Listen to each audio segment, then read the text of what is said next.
may be asking the question, will a midlife crisis end my marriage? And I'm here to talk with you about that. My name is Lee Balcom, and I'm the Internet's leading marriage expert. Now understand, a midlife crisis can become a marriage crisis if the crisis is not understood for what it is truly about. It really is about meaning in life and how to live the second half of life in more meaningful ways than the first half was led.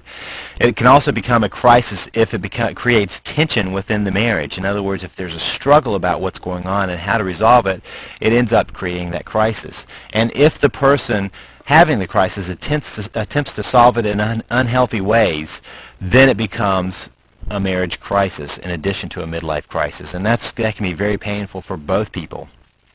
Now, this is a natural transition. It's a normal stage of development, which is very interesting because it's strange that a normal stage often ends up being such a threat, especially when it's not handled in a healthy way. Think about the stereotypes of how people try to handle a midlife crisis of having a new relationship, a new job, a new car, new hobbies, new quests. All those things can be threats to the marriage when the reality is it's somebody trying to find how to have a meaningful life.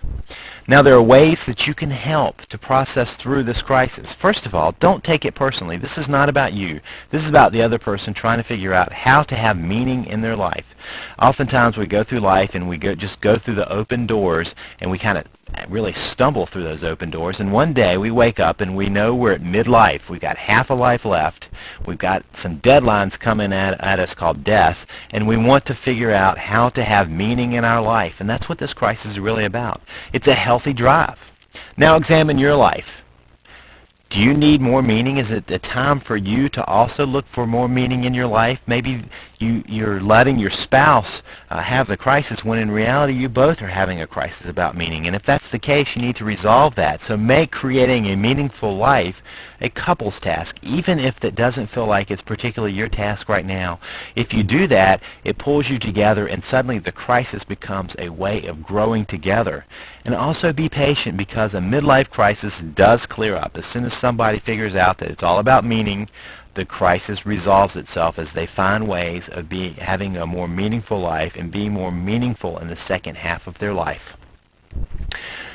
Now, if you want to learn more about saving your marriage, go now to www.savethemarriage.com. I do want you to know that I do offer a video there on how to save your marriage from a midlife crisis. So go visit me now at www.savethemarriage.com.